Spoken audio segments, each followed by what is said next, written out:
for greatness. My name is written in stars, and I will give everything, all that I have to the cause. Fight against evil, run through the pain, battle it all, this is more than a game. I am a lion and I can't be tamed, it's how it was made. This ice in my veins, run through it all. No matter the odds, I will answer a call. The enemy knocks on the door. Even the greatest among us will fall, but the greatest will get back up. So I won't back down and I won't give up, and I will act now and I will stand up. They know that I'm here for it all. Rise up, no matter what's in my way. Rise up, I will do what it takes. I will keep on fighting. I'll rise through it all. Rise up, no matter what's in my way. Rise up, I will do what it takes. I will keep on fighting. I'll rise through it all. Rise up.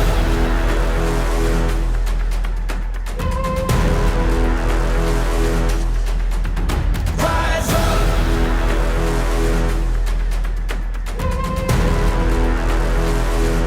Yeah. Walking through the shadows, I see the hangman as he stands at the gallows. The breath of the beast, the gnashing of teeth. But I won't retreat, I won't deplete. I will succeed, I got all that I need. I am prepared for this moment. I see my future and my destiny is calling. The battle is on, I will rise like the sun. I'll get it done. One day I'll look back and see that we won. I hear victory song. This is my victory song. Rise up, no matter what's in my way. Rise up, I will do what it takes. I will keep on fighting. I'll rise through it all. Rise up, no matter what's in my way. Rise up, I will do what it takes. I will keep on fighting. I'll rise through it all. Rise up.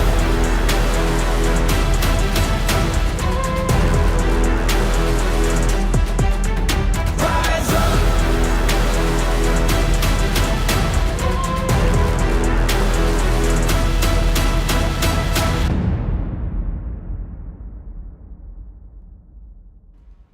Hello, everyone. Welcome to another episode of the Niner Sickness Podcast. I am your host, Niner Beto. How's everybody doing today? Have a wonderful, wonderful Thursday. I hope you guys had. Tomorrow is Friday. We're coming into the weekend. We'll be facing the Arizona Cardinals on Sunday. Will the Niners handle their business at home with the Arizona Cardinals? Or will the Cardinals be a bit too much for us? We're going to talk about that and more right after this. Don't go anywhere.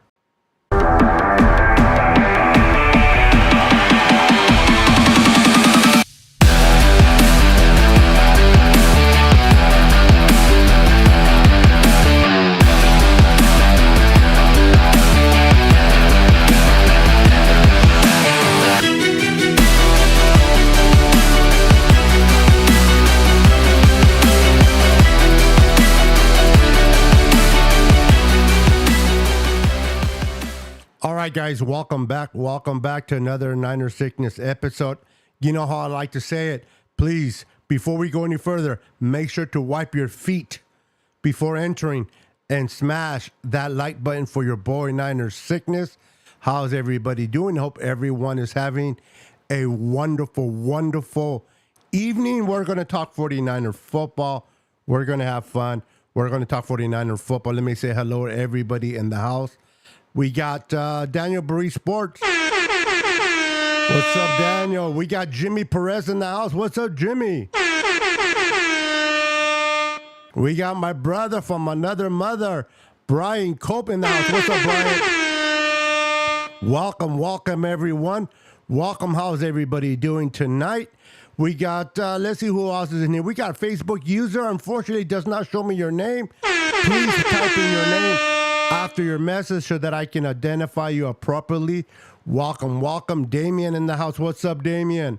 How are you doing, sir? Good to see you. Good to see you. We got royalty. We got my sister Dawn in the house. How you doing, Dawn?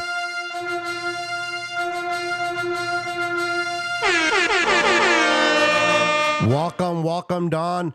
We got my friend from Niners, Chanel. I believe this is my brother that I was just watching. He does a 49er Spanish channel. I believe this is it. I don't remember quite the name, but if it is, welcome. Bienvenido a mi programa. Hablo español, no muy bueno. Mi español era primero, mi primera lengua, afortunadamente porque soy nacido aquí en los Estados Unidos, perdí mi español, lo quiero aprender de vuelta, por eso me gusta oír tu canal para seguir aprendiendo en español. For those that don't know what I just said, I was just telling him, my Spanish brother, that my first language was Spanish, but unfortunately, I've forgotten my Spanish. I haven't had a chance to really talk to people in Spanish. A lot of my family already passed on, so a lot of my immediate family now, they all speak English. So I haven't really exercised my Spanish ability to speak Spanish. So I go to his channel, I listen to 49ers in Spanish so that I can continue to keep up with my Spanish language, and it seems to help me a little bit. So I'm excited about that. So that's what I said in Spanish. So those that don't understand, that's what I translated in Spanish. Let's see here. Make sure, once again, to wipe your feet before entering and smash that like button for your boy Niners Sickness. Thank you. All right, let's see here. What do we got here? All right. Let's see here. It's a late night. We're going to hang out, talk a little 49er football. We're going to talk about the Arizona Cardinals. We're going to talk about the Niner game. But I want to talk about a little bit about a potential trade during the season. Will the Niners be trading for someone before the deadline? Is there anybody in particular that you guys feel that the Niners need right now? Or are the Niners complete? We can always use help in the secondary. We can definitely use help in the pass rush. What about the offensive line? Have you guys been completely satisfied in 3 games what we've seen from McKivitz? What are your thoughts on Aaron Banks, the big silverback, Trent Williams, Brindle, our center, and no, oh my God, I can't think of his name right now. Spencer Burford, number 74. If the Niners, let's say the Denver Broncos, they're 0-3. They look like they're a trash organization. I don't see them really winning games if they continue on a spiral and lose games. And Surtain, their top corner, is available. Do you think he'll be someone that the Niners should focus in bringing in to the secondary? Or you think the Niners should focus on someone like maybe the Panthers' Brian Burns?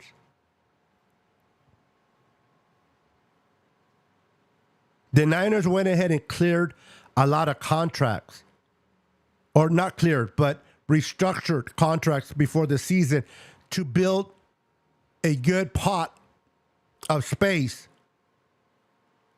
against the salary cap in case a development player becomes available. And if the Niners are in a stretch where they're winning games, as right now we're 3-0, and a player like Brian Burns becomes available, do we pursue him?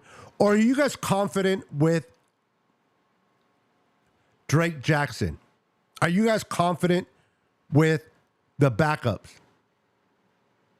Do you guys think, honestly, you know what? I love Drake Jackson from USC, but he's still a little bit raw.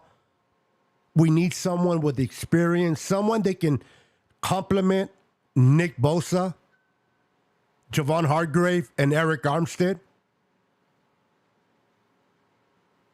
Or should we get a lockdown corner like Surtain to complement Ward and maybe push Lenore to the middle? I'm curious your thought process on that. Let me say hello to John. What's up, John? How are you doing, sir? Good to see you. Good to see you, John. We got Gabriel Hernandez in the house. What's up, Gabriel? How you doing, sir? What's up, Beto? Niners got this game on Sunday. Go Niners. I love the confidence. I love the confidence. I love the spirit there, Gabriel. Doing good. Dredging. Jayla going to her first junior high dance tomorrow. Ooh. Yeah, I've been through those a long time ago, but I've been through them. Now, every experience is a little different, but you definitely going to have your hands full. Don't want to be you right now, Don. But everything will be okay. You raise your kids the right way. You should have nothing to worry about. And a mother like you, I know you raised your kids the right way. My name is Brian Culp. I don't know why you can't see my username. I came to Facebook to show some support.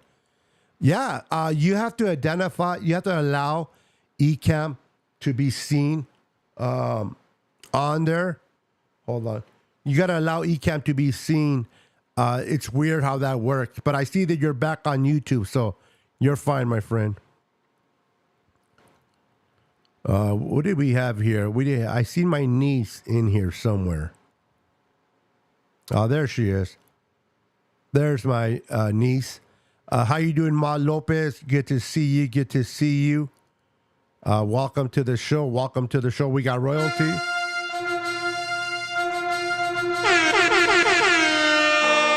Welcome, welcome, welcome to the show. Damian Lee says, Big Bird, Matt Stafford.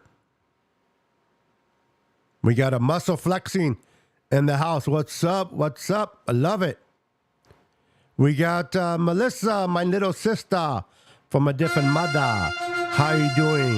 Welcome, royalty. Let's go. Dre Jackson is here. Why another? You can never have enough edge rushers. You can never have enough edge rushers. The more, the merrier. I'm not saying we need to get rid of Jackson. I'm not saying that, but I can't like Brian Burns. His type of press, the way he's a pure pass rusher is beneficial to this team. He can be a great complement to Bosa. Now, Dre Jackson can learn and continue to develop under Chris Kasarik. But in my opinion, you can't have enough pass rushers going after the quarterback. But I love me some Dre Jackson for sure. Max Trevino in the house. What's up, Max? Welcome. When did you become a Niner fan? When did I become a Niners fan? When did I become a Niners fan? Oh, I don't know. I got, I don't know. Probably, here you go. I became a Niner fan since 1976. I've been a Niner fan since 1976 is when I became a Niner fan. So I've been writing the Niners before Bill Walsh, before Joe Montana. Steve DeBerg was our quarterback. So I've been a Niner fan for quite a minute there. But welcome, Max. We got Steve-O in the house. What's up, Steve-O? I don't know what happened. I heard that he was a healthy scratch for the Chargers. If we're talking about the corner for the Chargers, he was a healthy scratch. I heard he had unpaid traffic tickets. I don't want him though. If you're, I do not want him on the Niners for sure. The Niners are going to play the Cardinals. They are the Chicago, St. Louis, Phoenix, and now Glendale, Arizona Birds.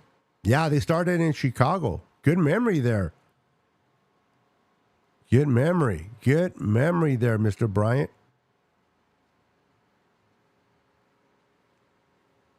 Let's see here. Melissa says, hi, Adon. Okay, she's talking to everyone else. We got Brad in the house. What's up, Brad? Good to see you. Good to see you guys laid out at night. Roberto Hastings is in the house. What's up, Roberto? Welcome, sir. Good to see you, my friend. Oh, let me go back to Brad's question. Niners needs are in this order: O-line, right side, corner, and edge. Now, we definitely can upgrade on the offensive line. I like what the Niners are doing offensively. I like the way that McKivitz have been playing. Can he play better? Absolutely. But I think he got baptized week 1 right off the bat by going against TJ. Going right against TJ. You know what I mean? And that's not an easy task.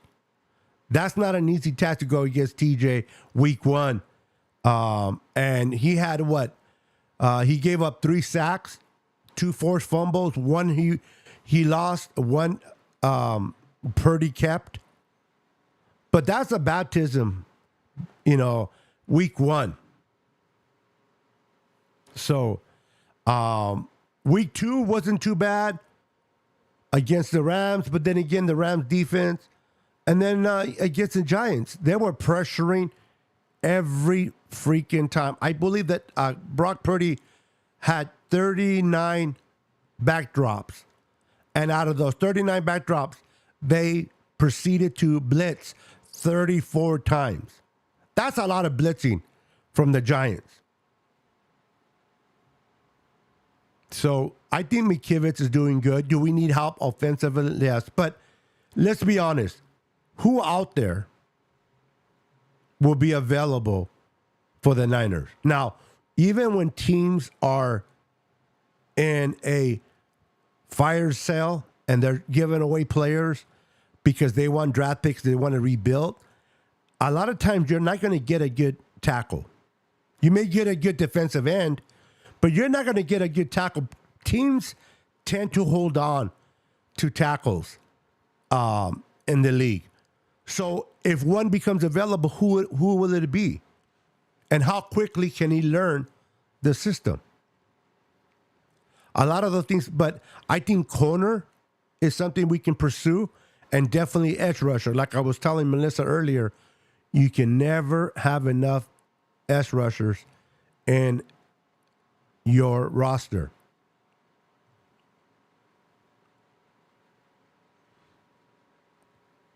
Let's see here. Rather spend the money on keeping our receivers over flashy D linemen.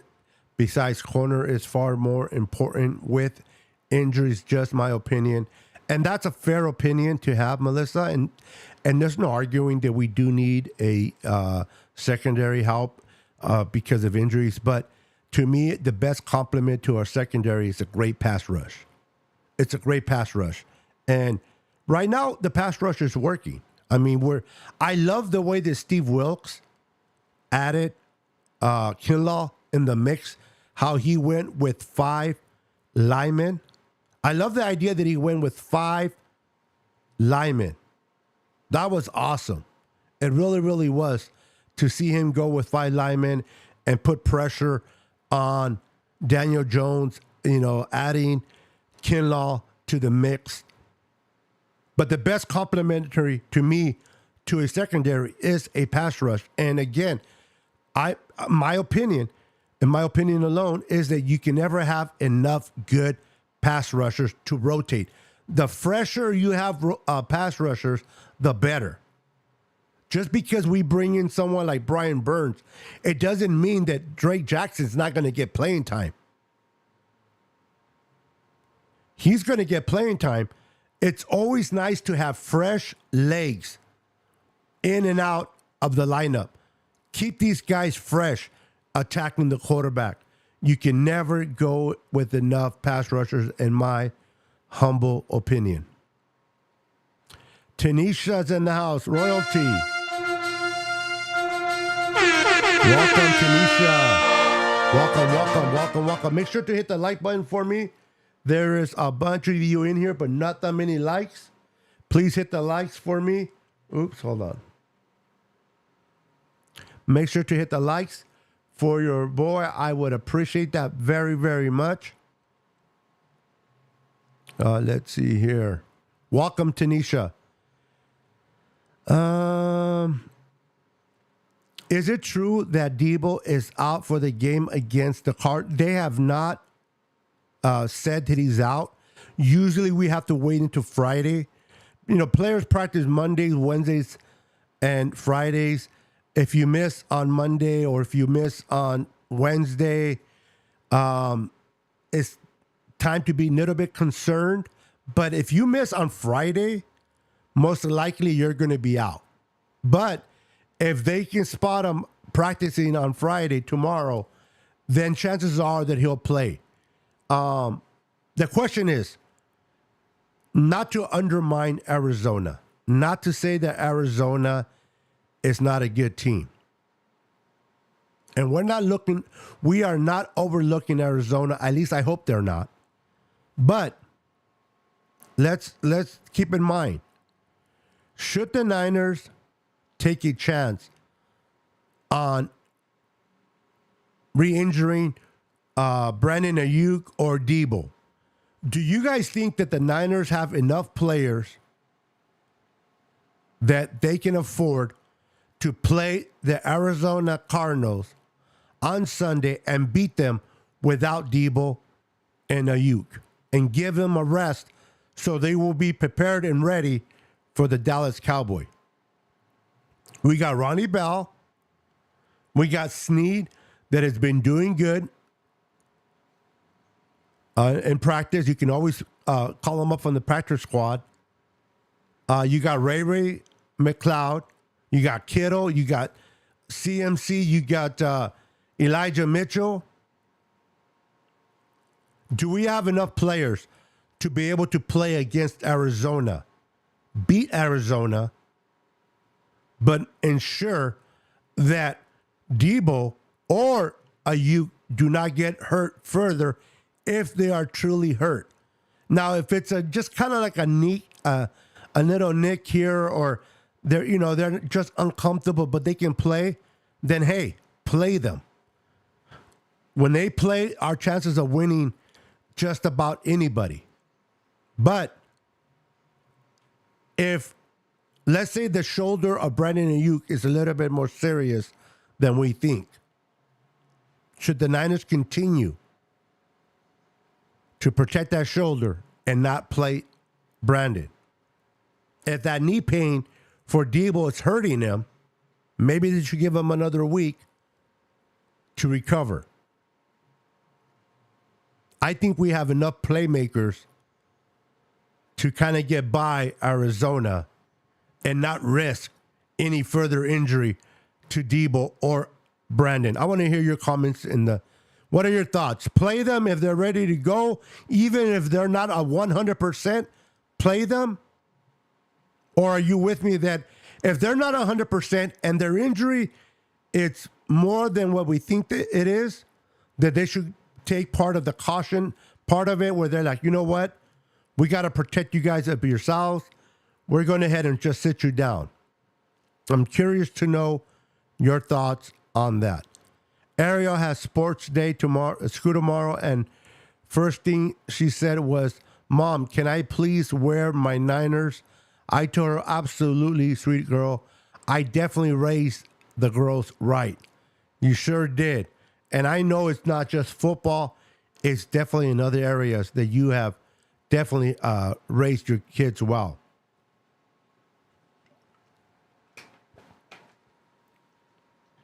Let's see here.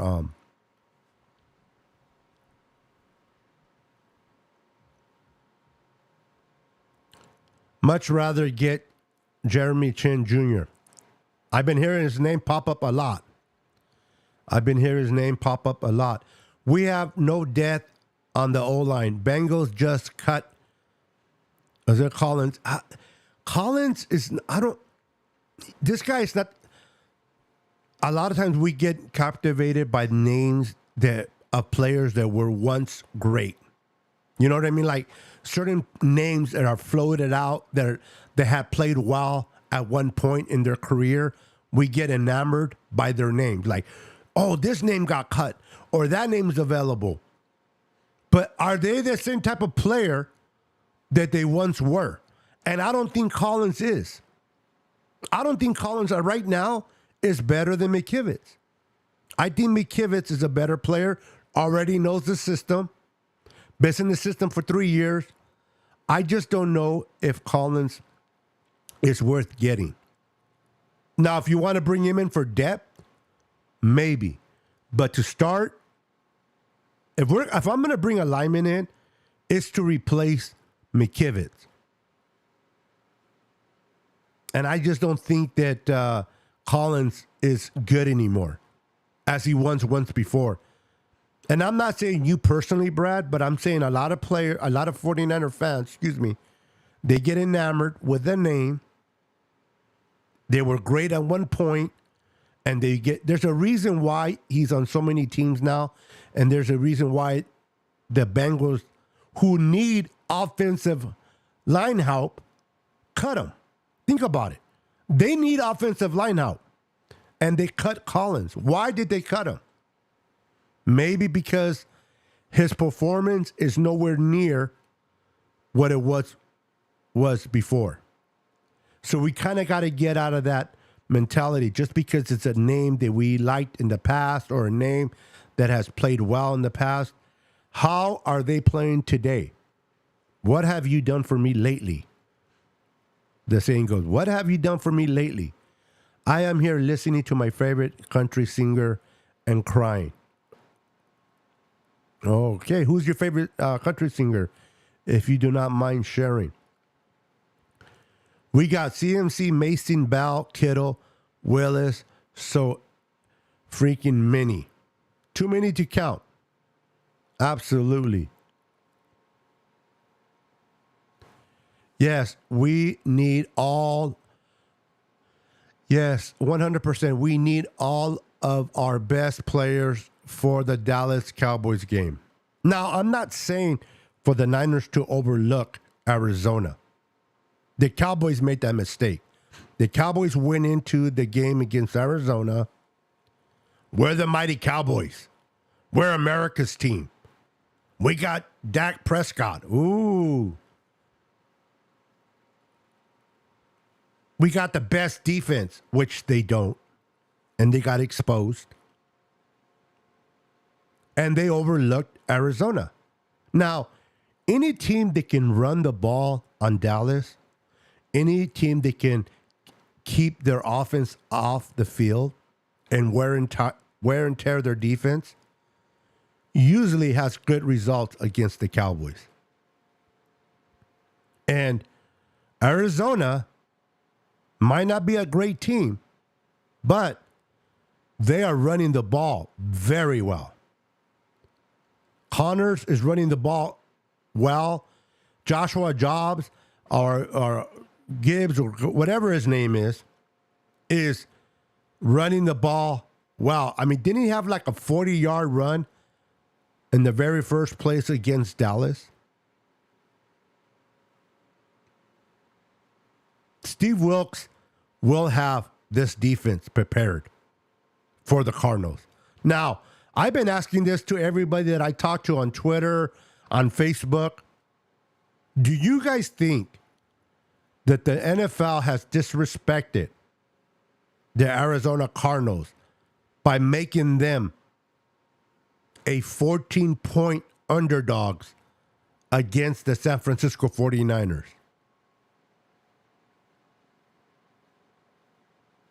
Do you think the NFL is disrespecting the Arizona Cardinals? Now, the Arizona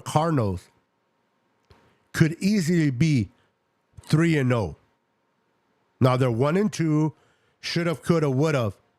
I understand, but they could have easily been 3-0. They played the Washington Commanders very good. They had the lead against the Giants, but for some reason they just laid an egg. And they played the Dallas Cowboys well and won that game. Now, I am very confident in the San Francisco 49ers defense. I am confident in Steve Wilkes. I am confident that if the front four does not penetrate against the Arizona offensive line, if they can't get home with just the front four, which I think they will, I have no problem with Steve Wilkes calling up blitz packages. I believe he will call blitz packages and he will get to the quarterback. I believe he'll get to the quarterback. If it's not with the front four, he'll do it with the blitz package. But I got a feeling, and Melissa will like this, I got a feeling that Drake Jackson is going to have a big game. Now, this is just a feeling.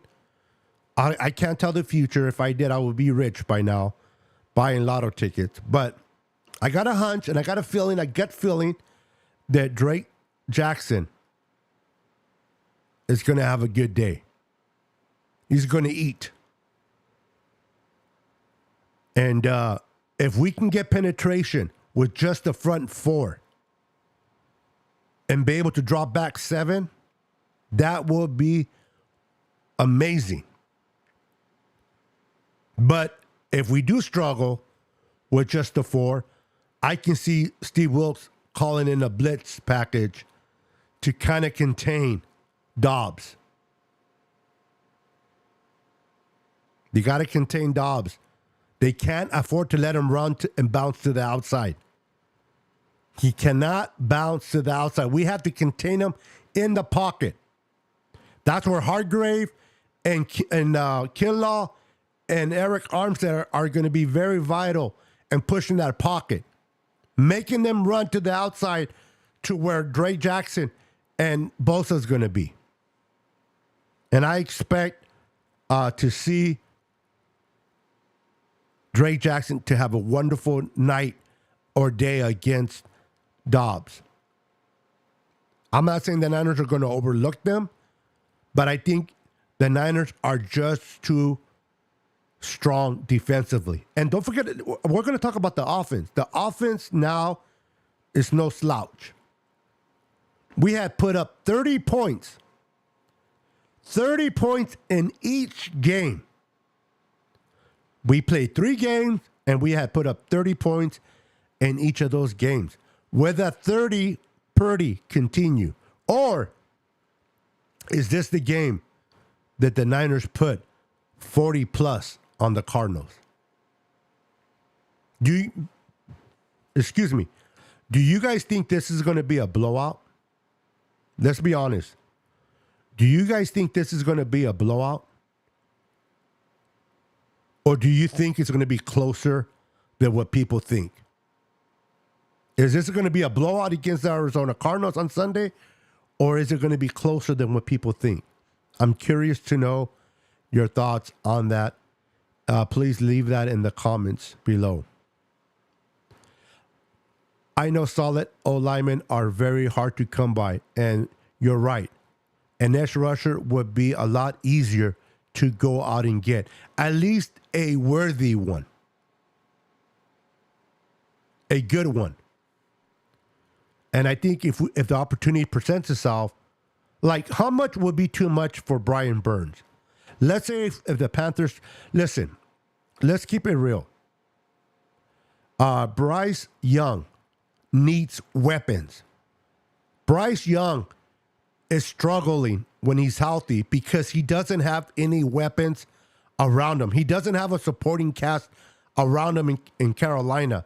The Panthers need to sacrifice some of their defense pieces to be able to pick up draft picks so they can go out and surround their young quarterback with playmakers. If they continue to lose games, if the Panthers continue to lose games, they got to eventually surround Young with some receivers. And how do you do that? By accumulating draft picks. So they trade Brian Burns. How much is too much? Or how much are you guys willing to give up for Brian Burns if that becomes available?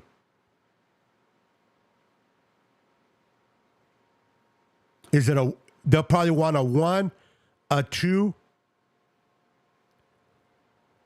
Could we trade them maybe a 2, give them Javon Kinlaw and for Burns? Would that be a doable trade?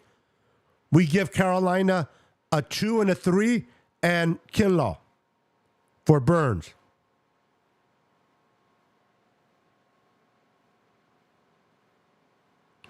What are your thoughts on that? I'm curious to know. But I think you can never have enough edge rushers. Never have enough edge rushers. Welcome, Big Daddy Niners. How you doing, brother, man? Good to see you, my friend. Good to see you. Make sure to hit the like button if you haven't done so already. Smash that like button for your boy Niners sickness. Appreciate it very, very much. Let's see here. Oh, please. Cowgirls can go fly a kite. I'm with you. I love when you guys are entertaining each other and communicating with one another in the comments. You guys are amazing. I love the way the comments are always popping, or in the people in the chat. Arizona, AZ easily had Commanders game and sat on 28 on the Giants and weren't gonna let up. Yeah, this is the thing with the Giants. The Giants are known to blitz. All too well. We found out on Thursday how much the Giants love to blitz. I think once they started to blitz the hell out of Joshua Dobbs, being that he's not been playing a lot of football, it kind of got into his head. Now, Brock Purdy is a different cat. Brock Purdy is a completely different quarterback.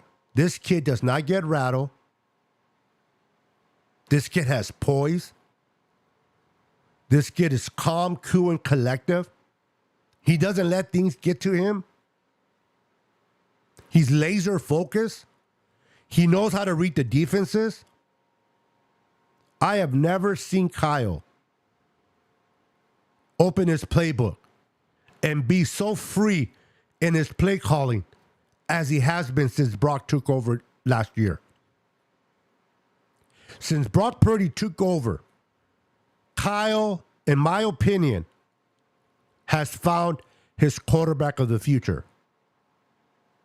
He has found his quarterback of the future. Yes, Brock doesn't have the big arm. Yes, Brock is not your prototype quarterback. He's not your Trevor Lawrence. He's not your Josh Allen.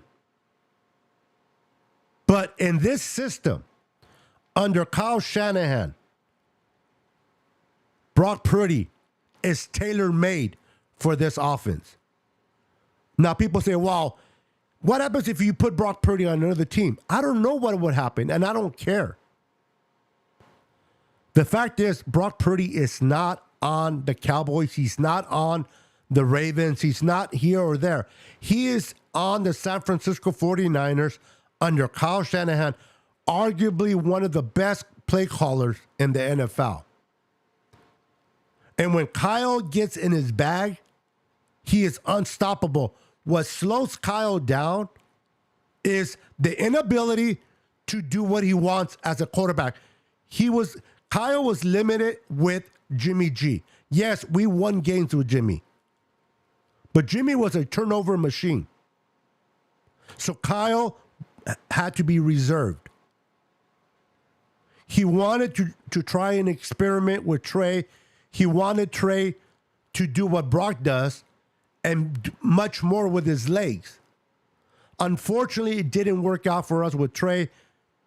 If you want to say it's because of lack of playing or whatever it is, it just did not work out. But when Brock Purdy took over, when Jimmy went down against the Dolphins and Brock Purdy came in, he came in with such a poise. He did not look like a 7th round pick. Mr. Irrelevant in that game. And I'm tired of hearing people say, but he's a 7th round pick. He can't be an elite quarterback because he's a 7th round pick. Why cannot he? Tom Brady was drafted in the 6th round. Now, I am not comparing Brock to Tom Brady. Tom Brady has been successful, and he's the 7th. He has won 7 Super Bowls. Now, people like to call Tom Brady the best quarterback ever. I don't think I think Peyton Manning is better than Tom Brady, but that's for another show. But Tom Brady has won 7 Super Bowls as a 6th round quarterback. Brock Purdy, we are early in his career. Nobody can tell the future. But why can't we in 20 years from now say, wow, Brock Purdy was drafted in the 7th round and won multiple Super Bowls in San Francisco? It's beautiful to have the big arm. It's beautiful to have the big body prototype.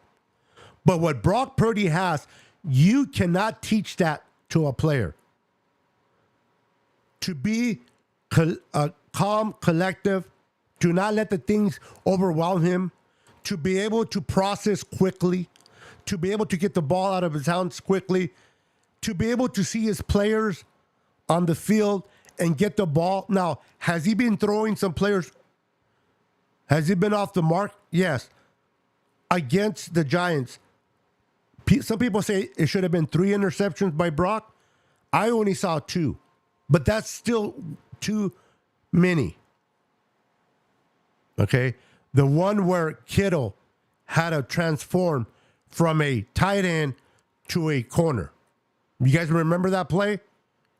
Where Kittle had to transform from a tight end and play corner, a shutdown corner, by battling down the ball, which would have been an interception for Brock. The one in the end zone to Debo, where Debo had to smack it down, that would have been an interception. Is Brock Purdy perfect? No. Does he need to develop more? Yes. But to me, Brock Purdy is going to get better and better and better as games go by. This kid is smart. He has a desire to play. And most of all, he has the trust of his head coach. Kyle Shanahan trusts this Brock Purdy a lot. The Niners can win the Super Bowl this year with Brock Purdy. The Niners can go very far with Brock Purdy if Brock Purdy does not get hurt. Now, we haven't seen Brock Purdy deal with adversity. Brock Purdy hasn't had to come back from a 14, 17-point deficit either. So I understand if some of you guys have your reservations about Brock. You know, we haven't seen him be down by 17 points and come back. It doesn't mean he can't do it. It just, the Niners are so damn good defensively, offensively, that he hasn't faced that. Now, would it be more confidence if he was down 14 points and then came back and won a game? Now, we did get a little sample size. We fell behind against the Dallas Cowboys. You guys remember that? He faced a little bit at adversity against the Dallas Cowboys in a playoff atmosphere. And he was able to come back lead his offense down the field when Christian McCaffrey scored a touchdown. Brock Purdy did not waver in that game. He did not make mistakes. Now, I hear Niner fans, wow, the Niners haven't really played any type of defense last year. Which defense did they really play? These are NFL defenses, by the way. But okay. Then they say, well, finally, the Niners and Brock Purdy played against a very good defense like the Cowboys. And he did not score a lot. You're right. He did not have a game like he had against the Seahawks the week before. You're not always going to have games where you blow out a team. But Brock Purdy did enough to win. It did not look pretty. It did not look great. He struggled a little bit against that Dallas Cowboys defense. But at the end of the day, he did what he had to do to win. What was the difference between Brock Purdy and Dak Prescott? Dak Prescott turned the ball over at crucial times. Brock Purdy didn't. So people that tell me, wow, he did not look good against Dallas. He was good enough. He got the W. Unfortunately, we lost against the Eagles, and we know why.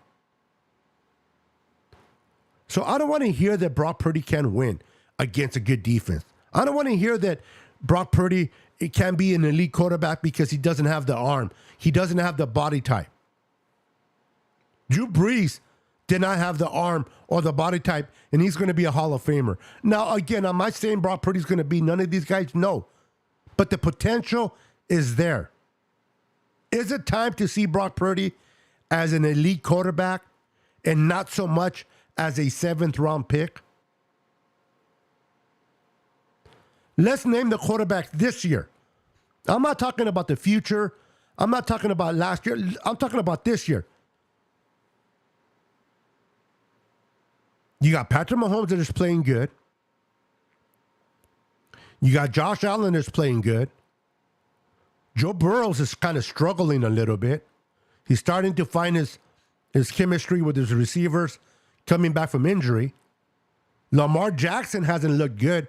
Lamar Jackson lost to the freaking Colts. Minshew was the quarterback of the Colts. And Lamar Jackson could not get his team to beat the Colts.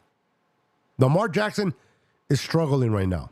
Now, I'm not saying Brock Purdy is going to be better than them or is.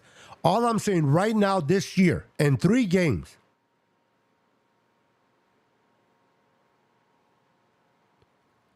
Brock Purdy has thrown for 700 yards and 0 interceptions.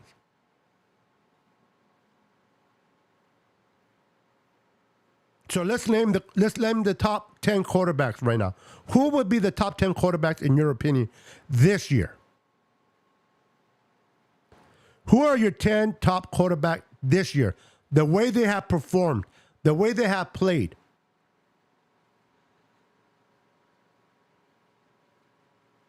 Jared Goff played good football today. Russell Wilson's not good. Geno's not good.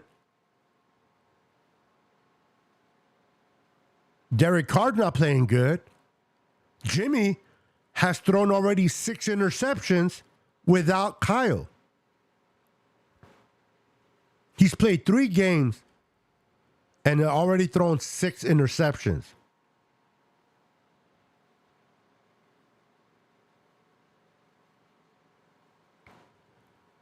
I understand that a lot of people were in love with Trey Lance. He is gone. He's moved on. It didn't work out. It sucks that it didn't work out. It sucks that he was not able to develop here and become the quarterback that we all wanted him to be. But we got Brock Purdy. We got Brock freaking Purdy, man. We got Deebo Samuel, Brandon Ayuk, George Kittle, CMC, Juwan Jennings, Ronnie Bell is starting to play good. We got Ray Ray. We got a plethora of players. When are we going to start giving Brock Purdy his proper props? When are we going to stop saying that Brock Purdy is no good or will never be a Hall of Fame because he's a 7th round pick? What more does Brock Purdy need to do? Yes, I like a quarterback that can throw 60 yards to keep a defense honest. Yes, I would like a quarterback to be big stature so they don't get hurt. But I love what I see in Brock Purdy between his ears. I love the way he plays. I love the way he reads defenses. I love his decision making, the way he processes quickly. Brock Purdy, this kid is the real deal. And with the surrounding cast as the 49ers have, this is what I say, and I'll keep saying this. The greatest opponent we will ever face this year is the injury bug. I'll say it again. The greatest opponent that we will face this year will be the injury bug if we do face it. Knock on wood, hopefully we don't. But that's the only opponent that I'm afraid of, is the injury bug. If this team can stay healthy, we have been putting up 30 points. Listen, guys, we played the Rams, 30 points.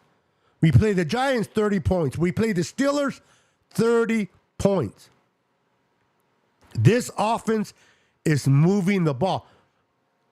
Brandon Ayuk can't play against the Giants, no problem, 30 points.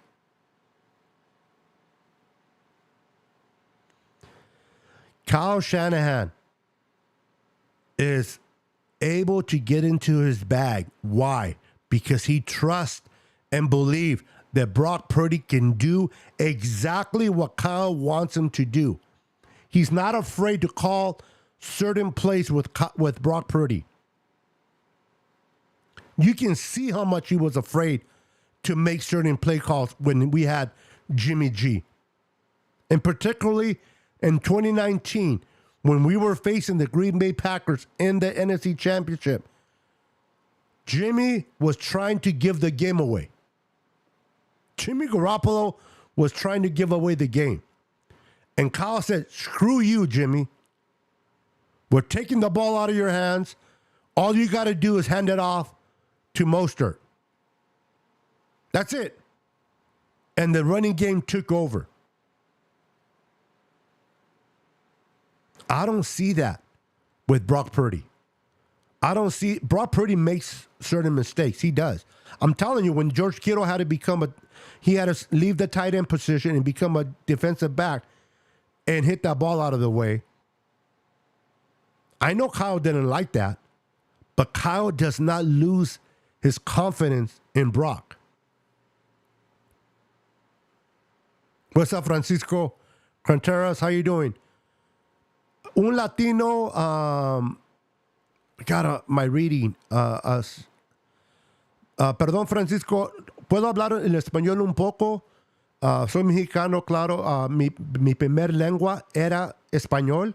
Afortunadamente lo perdí porque mi familia, mi esposa habla inglés, los niños hablan inglés, y mi mamá, mi papá ya murió, y mis hermanos, yo no hablo con ellos.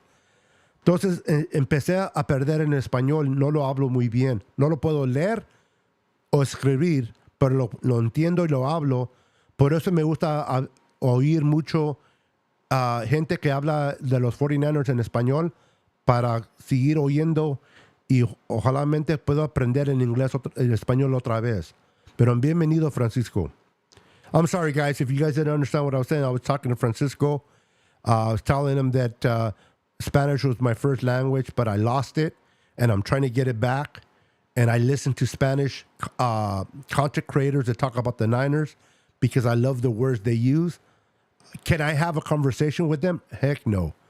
The way they talk up, a lot of those words they use, I wouldn't. I can speak Spanish, but not the way they do. And I used to, but I lost, but I want to gain it back. But thank you, Francisco, for being here. And I believe Randy Daytona, he knows how to write in Spanish. He needs to teach me the Espanol. Randy can, Randy would be the good one to teach, because he knows English and Spanish. You'll be the good one to teach me how to write and read in Spanish again, bro. Francisco says, my first time listening. Well, welcome, Francisco. Welcome, welcome. If you can do me a favor and subscribe to the channel, si te puedes suscribir al canal, lo agradecía mucho. Francisco, muy bienvenido al canal de la Niner Sickness Podcast. I am your host, Beto, or Niner Beto, as people know me. Me llamo Alberto Luna, pero me dicen Beto. Bien, un gusto en conocerte, Francisco. And bienvenido al canal. So, getting back to what I was saying, I'm fired up about Brock Purdy. I think that Kyle and Brock Purdy are a great combination. They got playmakers galore. Debo, Ayuk, Kittle. I sound like a broken record, but you guys know the players that we have. I am fired up for the players that we have.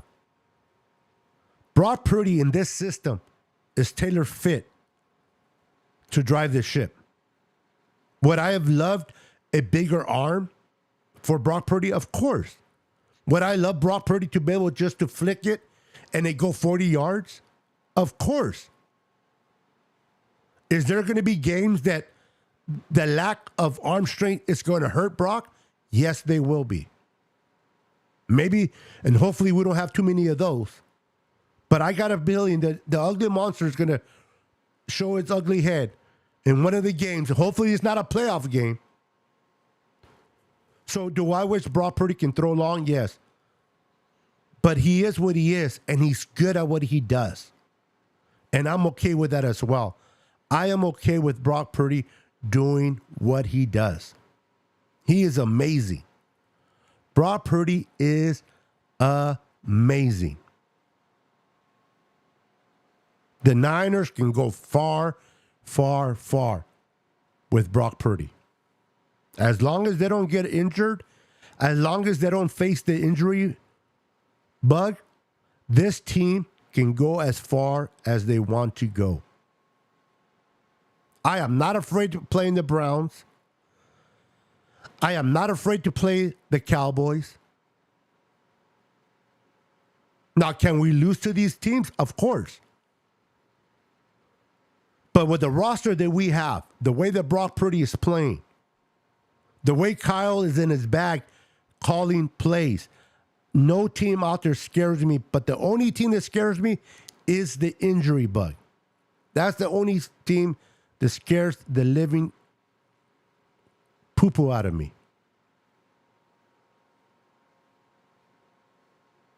Is Brock Purdy Patrick Mahomes? No. Is Brock Purdy Josh Allen? No. Can Brock Purdy win a Super Bowl before Josh Allen? Absolutely. Can Brock Purdy win a Super Bowl before Joe Burrow? Absolutely. We got the playmakers. Can he win the Super Bowl before Jalen Hurts? Absolutely. Will he? We don't know. Can he? Absolutely. Absolutely. Jefe, this is Martin, sir, I can't pronounce your last name, of Niners content creator. Martin Soresis. I'm sorry, I'm trying to not butcher your last name. Why does your name look familiar? It looks so familiar. But man, bro, if you can teach me how to read Spanish, man, I would be like, that's my boy, Randy. I like this name, by the way. Purdy 430. Purdy for 30. It's a great name. Escuchando tu español. I greet you from Santiago de Chile. Wow, from Chile. Bienvenido. Hold on real quick. Let me give you a little Niners touchdown for being from Santiago, Chile. Let's go. Santiago.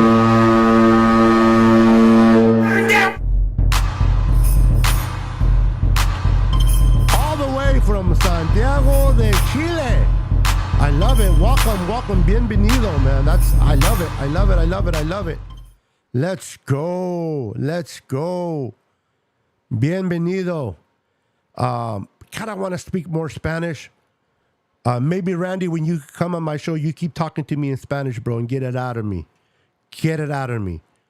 Have you heard of Jelly Roll, my big brother? The only one that I have is between my chin and my knees. That's the only Jelly Roll that I've heard, is the one between my chin and my knees. Oh my God. Eagles game scares me. The Eagles are good. They are. Rookie Carter has been playing amazingly for the Eagles. And, whenever you got Brown and you got Hurts doing the thing, but I think we match up very well against the Eagles. And if Brock Purdy can stay healthy against the Eagles, that game can go either way. But am I afraid, like, oh my God, the Eagles are too good? Oh my God, I can't see them. And I'm not saying this is you, Tanisha. I'm just talking in general. If people are saying, oh, there's no team that scares me, I'm keeping it 100% real. There's not a team out there with this roster, with the play calling of Kyle, the confidence that Kyle has in Brock, the way that Brock has been playing. Now, Brock has to get better. Okay? Let's keep it 100%. Those little throws that should have been takeaways for Brock against the Giants, that's not going to fly against the Eagles. That's not going to fly against good defenses. So Brock Purdy needs to get better at his throws. He can't throw those crazy throws that almost becomes an interception, but isn't. That's not going to fly against the Eagles or the Browns defense. But am I confident that Brock Purdy can get better? Am I confident that Brock Purdy can be a better quarterback as game goes in and out of games? Yes. Oh my goodness, hold on. My alarm went off and I don't have my keys. And my window's open, so I'm going to put myself on mute for a second.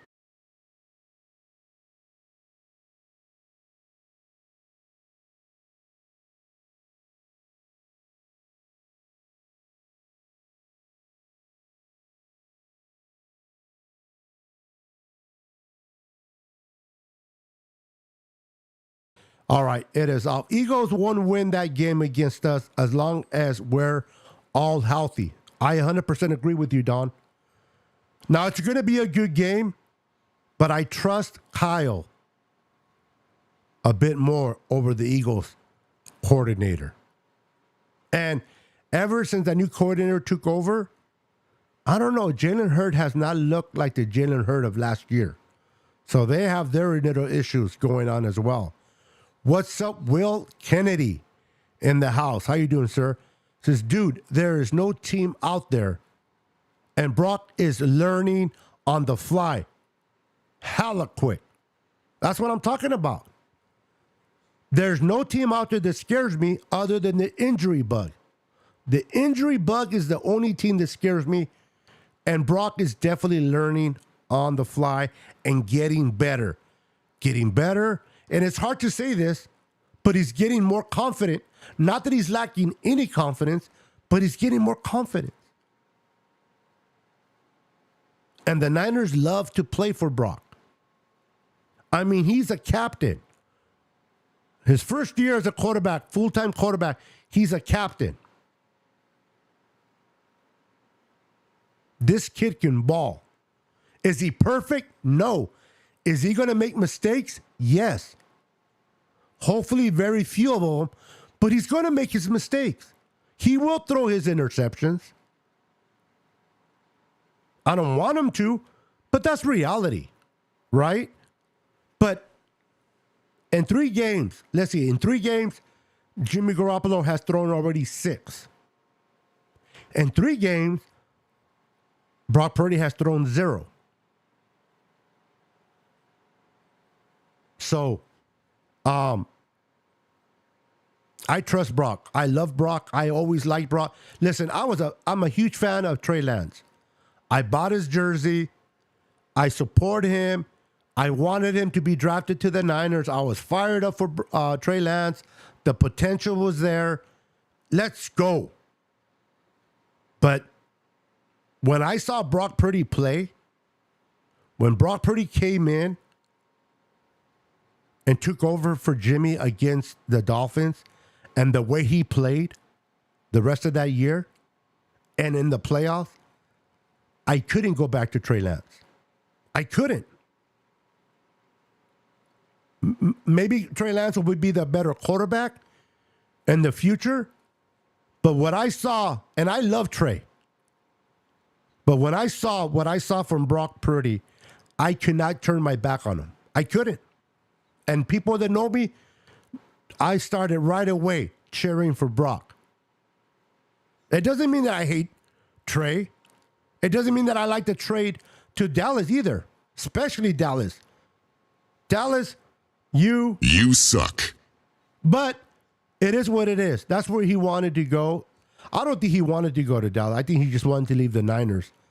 But the Dallas offered the best trade value for him. And so we let him go to Dallas for a 4th-round pick. But we got Brock freaking Purdy. And we can win with Brock. Jalen Hurts is having a regression. He's not as accurate as, and a lot of it has to do with that coordinator. Remember, he lost his offensive coordinator and they lost a defensive coordinator last year, this offseason. And you're right. He has not looked like the same Jalen Hurts that he looked like last year going into the playoffs. Brock improves and progress every week. Yep. He's learning. He's watching film. But you know what I love about Brock Purdy? What I like about Brock Purdy, honestly, is the fact that he's not afraid to swing the ball. He's not afraid to sling the ball. Now, some of those throws, I'm like, oh, crap. Oh, shoot. All right. But I like that he's not afraid to sling the ball. And that pass, listen, I understand it wasn't a 60-yarder, okay? But that 27-yard bomb to Deebo Samuel in the 4th quarter against the Giants in the end zone was beautiful. Right where Deebo can catch it. Like people like to say, he dropped it in the bread basket.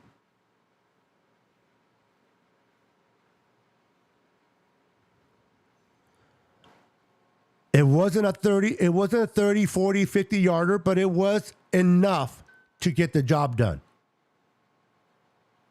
And we have all the best yak bros on the team. So under this offense, Brock Purdy can excel. People say, well, put him in Kansas City. What happened? I don't care about Kansas City. I don't care about the Cowboys. I don't care what he would do in the Lions. He is here. He's a 49er. He is built for this offense. And we're winning games with Brock. We we owed the Eagles.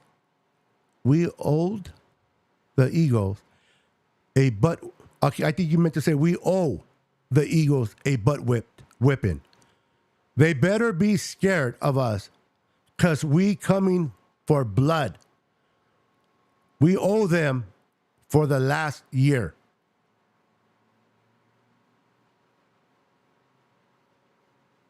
Absolutely. I don't know if they'll be scared, but they should be. The Niners this year is the best team I've ever seen.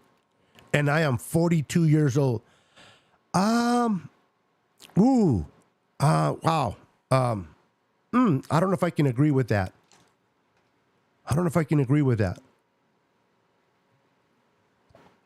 It's a very good team right now. I've been a Niner fan since 76. I'm 53 years old. Not that much older. I seen some ugly Niner teams, and I seen some damn good ones. That team, that first Super Bowl against Cincinnati in Detroit, that was a pretty good team. The team that in 1994 with Steve Young, that was a pretty good team. So, does this team right now fall into one of those brackets of a very good team? Yes. But it's the best team that he. Now, you did say this is the best team that you have seen, and maybe you didn't see that 94 team. Maybe you did not see that 81 team, or the 84 team, or the 88 team. So I respect that. But I seen them all. And what I can say is this team is way better than the 2019 team. That I can say for certain. This team is better than the team in 2019. Defensively and offensively. We are better offensively, and we are better defensively. Maybe the special teams in 2019 I liked a little bit better. But let me tell you that 1981 team was very good. The 88 team was very good. And the 1994 team with Young, Rice, Terrell Owens. No, Terrell Owens was on there. Sorry. I would have to go a little bit. I would have to think about the player. I know who the players are. I just can't think of them right off the top of my head. But that was a very, very good team. But I respect that for you, this might have been the best team you have seen, Will. And I appreciate your comment. Niners 89. Yeah, 89 team was good too. Yeah. I said 88, huh? I think the 89. Yeah, the 89 under Seifert. My goodness. 8 All-Pros. That's right, Francisco. Now, again, 2023 team is looking pretty good. But we shall see. They got to cap it with the Super Bowl. If this year's team wants to be in conversation years from now, they got to go get that Super Bowl. They got to go out and get that Super Bowl. Can they do it? Absolutely. Absolutely. The first game I remember was that one. Or the first game I remember was that one. Okay.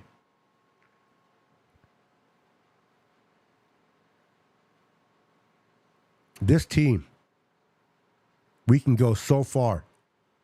We can go so far. Make sure to hit the like button if you haven't done so already. Hit that like button. Hit that like button for your boy Niners Sickness. I would appreciate that very much. If you guys can hit that like button for me. It is late. What time is it? It is going to be 11 my time, Pacific Standard Time. So it is 1 o'clock Central and 2 o'clock Eastern on a Thursday night, early Friday morning for some of you. And you guys are on my comments. I love each and every one of you. You guys are the best. So, before I go, before I call it a night,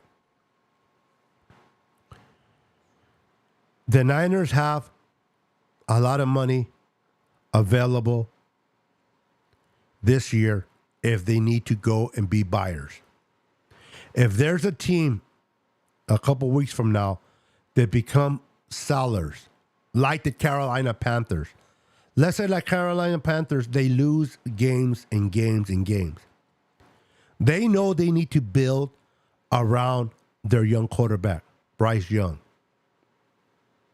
And in order to do that, they have to accumulate picks. And how do you do that? By trading away some of your good assets on defense. And maybe Brian Burns becomes a tradable individual should the Niners go after Brian Burns. Should the Niners go after Chase Young? Or if the Broncos continue to fall apart and Sartain, their lead corner, does not want to be there no more and demands a trade, should the Niners go after him?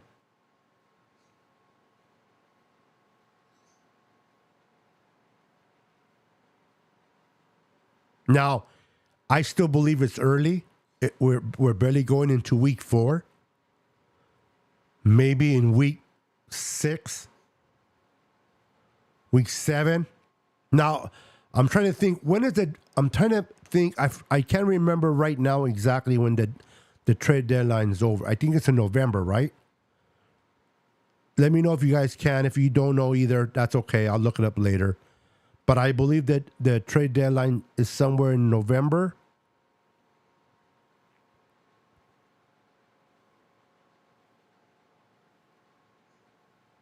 Who will become a seller?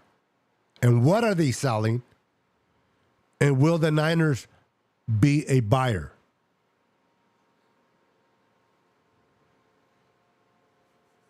Oh, I remember Harris Barton. Harris Barton was one of my favorite tackles. I loved him when he played right tackle. And I love Steve Wallace playing left tackle. I love Bubba Paris as well. I love Bubba Paris because that man came to the hospital that I was in when I suffered a spinal cord injury, and the dude spent a few hours hanging out with me. That dude is... Now, he was already retired, but still, he didn't have to go and hang out with my wife. Met him at Walmart signing autographs. My wife told him I was in the hospital around the corner, and he didn't come that day. He came a couple days later, but he came and spent a couple of hours with. I thought that was really awesome. The true GOAT was Harris T. Barton for his first round runner up for Rookie of the Year lineman, who was with us from 87 to 98. Yeah, I like big boy Harris Barton. I love Ronnie Cross, Jesse Sapolo. A lot of the old linemen, man. Great memories. Great memories. The first game I remember was the Super Bowl against the Bengals. The first one or the second one? The first one, when it was the quarterback was Ken. I can't think of his last name for the Bengals. Or was it when it was Esiason in the second Super Bowl against them? Now you're 42, so I got to believe it's the first one you're talking about, right? Or it might be the second one because you are 10 years. You're what? I'm 53. You're 42, so you're 11 years younger than me.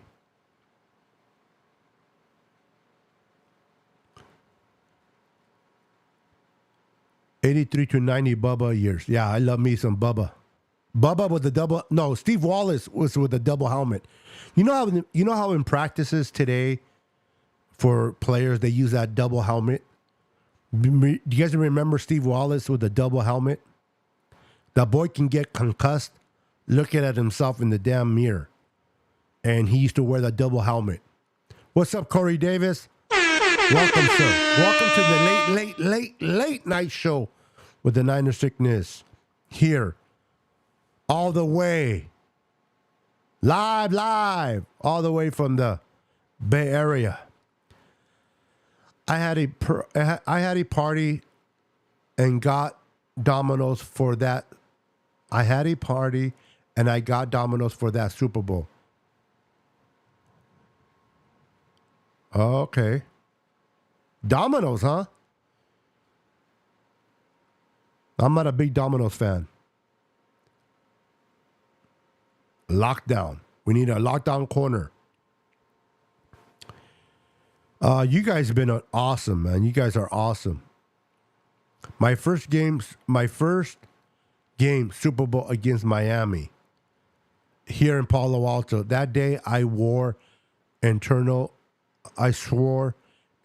love to the Niners. Oh, you became a Niner fan then, huh? Yeah, I got the opportunity to watch all 5 Super Bowls in person. I was in Detroit. I was in Palo Alto. I was in Miami. I was in New Orleans. And then Miami again.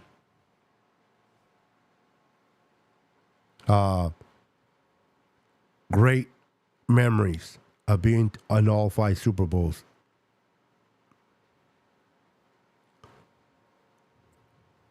And I got to watch all 5 parades in San Francisco on Van Ness and seeing Steve Young and then seeing Joe Montana hoist the Lombardi Trophy, Bill Walsh, then later George Seifert. Was amazing.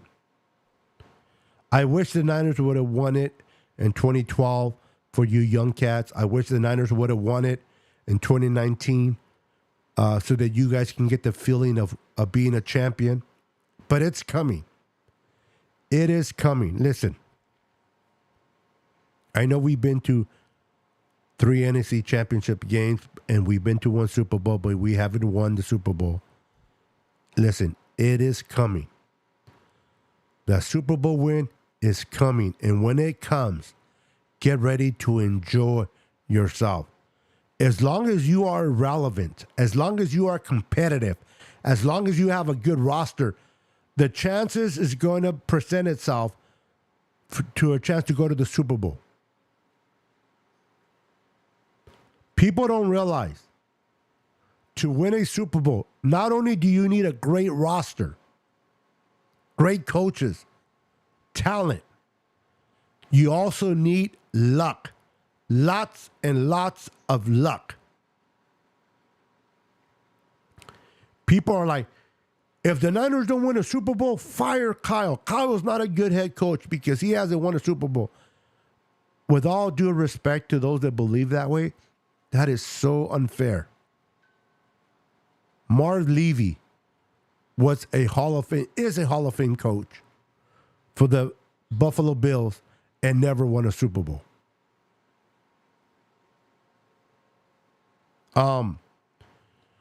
What's his name? The coach for the Dolphins. Can't think of his name.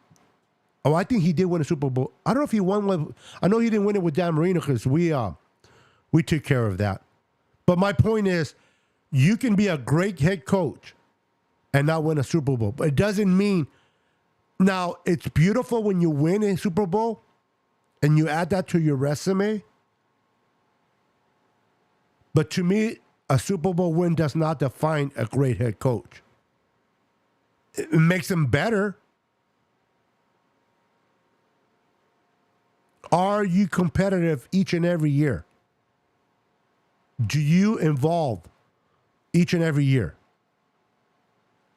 If you do, then you're a good head coach. Don Shula, thank you. Thank you. Don Shula.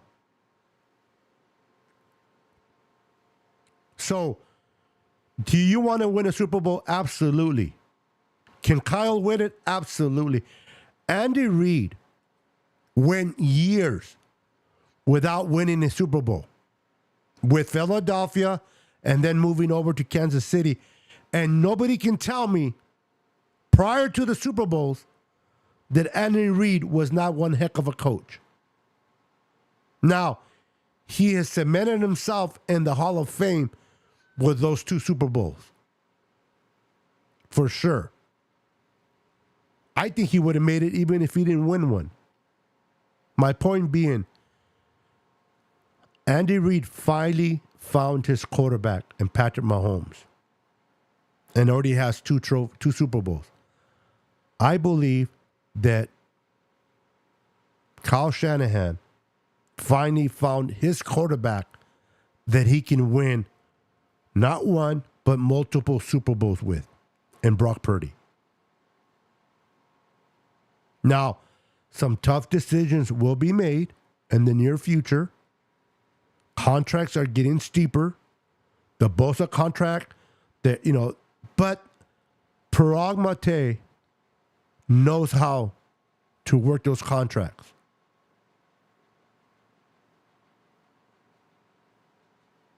I think if we stay healthy this year and the next few years, we can win multiple Super Bowls.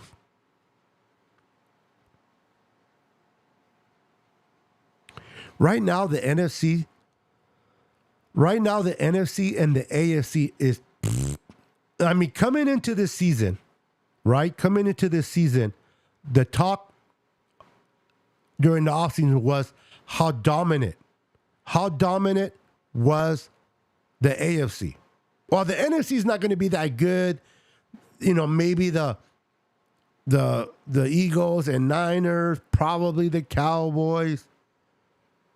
But in the AFC, you got the Chiefs, you got the Broncos, you got the Bengals, you got the Ravens, all these teams.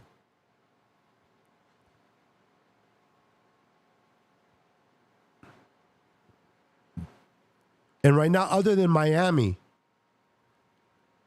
who's really good in the AFC? The Chiefs are okay, but they're not dominant. The only one that shows me dominance right now is the Miami Dolphins. And on the NFC, you got the Bucks that are they got exposed by the Eagles. You got Green Bay, they got killed by Detroit in Green Bay. You got Detroit, they got killed by the Seahawks. New Orleans, the Panthers. Who else is over there? Atlanta. And I know I'm missing a team over there. They're terrible. And the Bucks. Then on the East, you got the Eagles. We thought the Dallas Cowboys were good. They just got mollywopped by the Cardinals. And whether you like the Cowboys or not, whether Cowboys want to admit or not, this is the reality. Mike McCarthy does not trust Dak Prescott. Mike McCarthy does not trust Dak Prescott. Sure, if your team has a lead or if your defense is dominant and the other team is playing from behind, Dallas looks good. But when you run the ball on Dallas, when you score and you go ahead of Dallas, and now Dallas has to play from behind like they did against Arizona. And when Mike McCarthy had to put the ball in Dak Prescott's hands, what did Dak do? What did he do? He did what he does best, right? He did what he did best. He threw a crucial interception. Clearly, no receiver was anywhere near.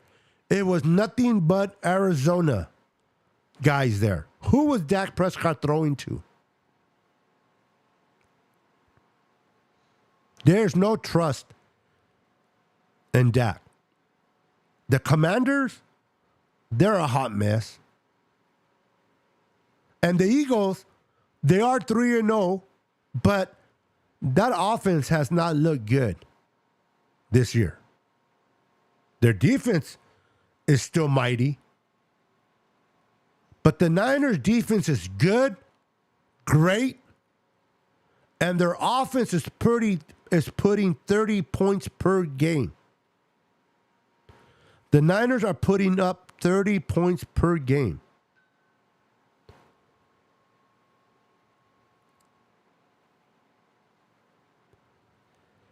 Let's see here. Tanisha said, in my opinion, Coach Kyle, please, pisses me off. Sorry, it's getting late. I'm tired. Pisses me off sometimes, but I think he is a hell of a. Listen, Tanisha, you're married. Probably been married for a while. I've been married for 30 plus years. There's times my wife pisses me off. There's times I piss her off. But it doesn't mean we're not a good spouse, right?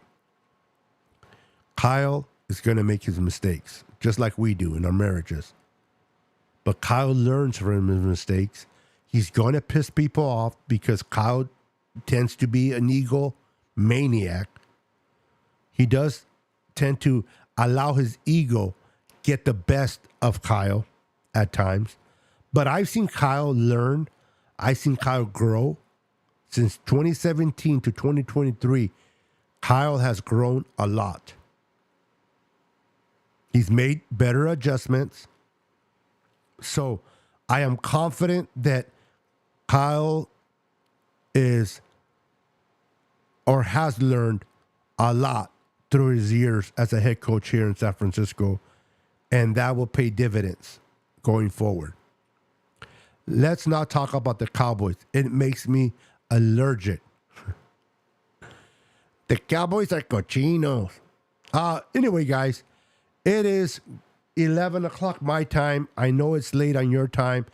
You guys been amazing. Thank you so much for hanging out with your boy 906. And make sure to hit the like button. Make sure to share. If you're watching me on Facebook, please when you get a chance, make your way over to YouTube. Niner Sickness Podcast. Subscribe to my channel. Support my channel. I love to do giveaways. I do giveaways only on YouTube. Not on Facebook. Not on Twitter.